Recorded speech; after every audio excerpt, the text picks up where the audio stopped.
नमस्कार, मैं रेणु प्रीति। हमारे जीवन के लिए शिक्षा कितनी जरूरी है ये बात हम सभी जानते हैं, लेकिन उत्तराखंड की शिक्षा व्यवस्था कुछ और ही इशारा कर रही है। आपको जानकर हैरानी होगी कि उत्तराखंड के सरकारी स्कूल आज भी बुनियादी सुविधाओं से कोसों दूर हैं। ऐसा हम नहीं बल्कि आंकड़े कह रहे हैं। राज्य के विद्यालयों की स्थिति के आंकड़े दिखाते हैं कि सरकारी स्कूलों पर कुछ खास ध्यान नहीं दिया जा रहा है, जिसके चलते विद्यार्थियों का नामांकन कम हो रहा है और आखिरी में कम नामांकन के चलते स्कूल बंद कर दिया जाता है।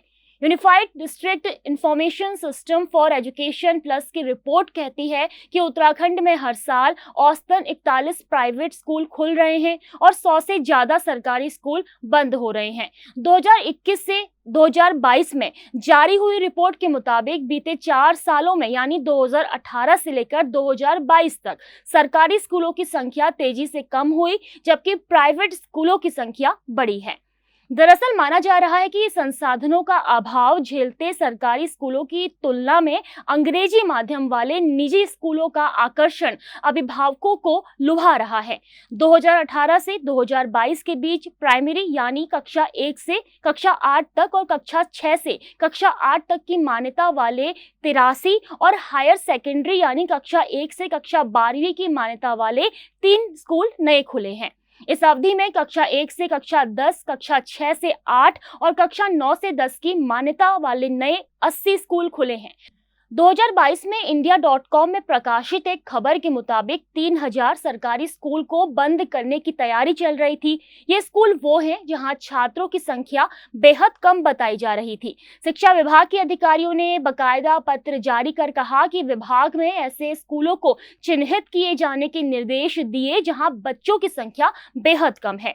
आदेश में कहा गया कि पर्वतीय क्षेत्रों में 5 और मैदानी क्षेत्रों में 10 या इससे कम छात्र संख्या वाले स्कूलों को बंद कर इन स्कूलों के बच्चों को नजदीक के उत्कृष्ट स्कूलों में भेजा जाएगा। जानकारी के मुताबिक राज्य में 10 या इससे कम छात्र संख्या वाले करीब 3000 स्कूल हैं।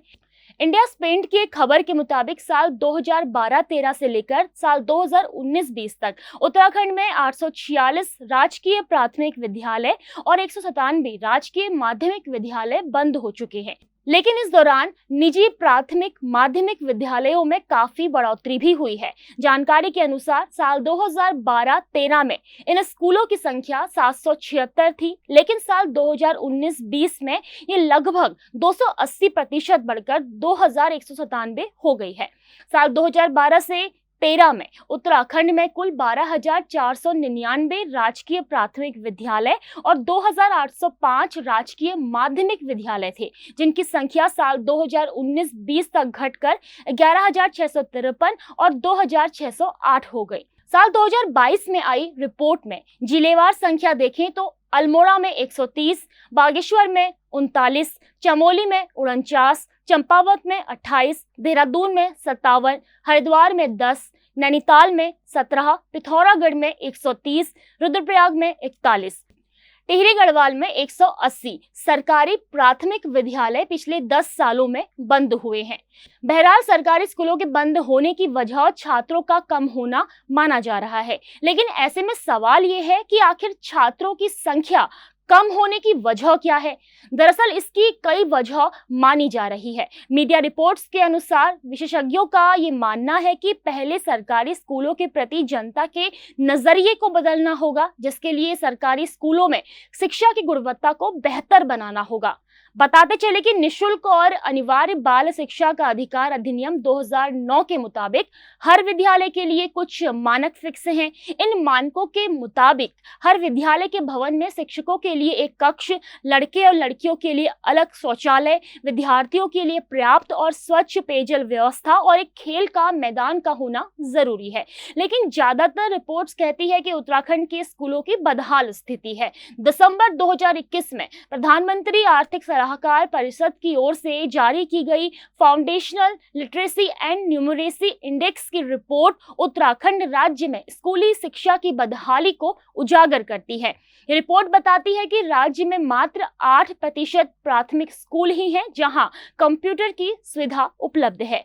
माना यह भी जाता है कि सरकारी स्कूलों में अच्छे भवन तो हैं, लेकिन जरूरी सुविधाएं नहीं हैं। Unified district information system for education plus से मिली जानकारी के मुताबिक 2019-20 में उत्तराखंड में कक्षा 1 से 12 तक के कुल 16,741 सरकारी स्कूल हैं। अगर इन स्कूलों में बुनियादी सुविधाओं की बात करें तो उत्तराखंड राज्य में मात्र 6.4% स्कूलों में सुचारू रूप से इंटरनेट कनेक्शन है।